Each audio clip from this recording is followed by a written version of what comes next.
Hey, Talia, thanks for doing this. I was just curious, did you feel like, or how important do you feel like it is to hit those early opportunities when you had Dante in the end zone and then Dante again, I think on a couple drives later? Do you feel like you gave up a good opportunity early in the game to maybe get out ahead? Um, yeah, that was just my fault. Oh, shoot. That was just the basics. I got to stick to the basics with that, and just follow my throw and not fading off or trying to aim it. And yeah, those opportunities are important, and you never know when you're gonna have that back. So us as a football team, we want to start fast, and I had a chance to, we had a chance to start fast and complete that ball, but just live and learn and stuff like that. We'll go to Alex Stacey. Hey, Talia, could you just describe a little bit the looks you were seeing from the Indiana defense? What made it look like you had stretches where you were good and then it sort of faded. So what were they throwing at you that made it difficult out there?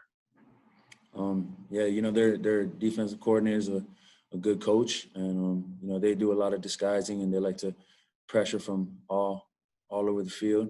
So they did a good job. So hats off to them. And it was just me trying to do too much again, and just not reading my keys, and whether it was a dirty read or clear read, I just had to make a decision from it. And but those stuff I can learn from, and we can get better from that.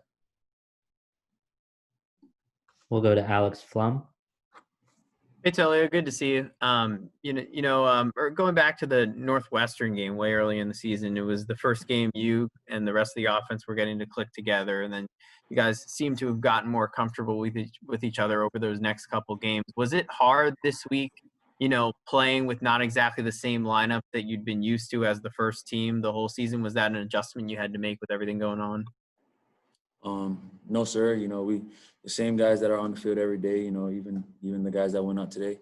I get practice reps with them every time, and whether someone goes down, the timing doesn't get thrown off or anything like that. It's more so just me making my throws. I miss a lot of throws and that I wish I could get back, and a lot of bad decisions that I made. But other than that, nothing as far as timing and any of that. Messes anything up. Go to Lila. Hey, Leah. You touched on it a little bit, but just for you, what was kind of the most frustrating part of kind of the lack of execution on offense? It was just, more frustrating on my part, just because, we did the stuff in practice, and it's just frustrating for me not to take what we do in practice on the field. And, I take total responsibility for that. Talia, I know you didn't have Rakim Jarrett and Jay Sean Jones out there, but how comforting is it to know that Dante Demas was out there and how well he's been playing these past couple of games? Yeah, I feel comfortable with any of our guys that are out there. We all work hard, and we work on our timing every day, and no matter who's on the field, it's just a matter of executing and doing our job. Whoever coach puts out there, we have full trust in all of them. So. Yeah, I feel comfortable with any of those guys out there. For our last one, we'll go to Jacob Steinberg. Hey, Talia, appreciate you taking the time. I know you obviously haven't had a chance to watch the film yet, but could you just kind of take us through what you were seeing on that read option play inside the 5-yard line that ultimately ended up in the safety? Yeah, it was a mesh charge.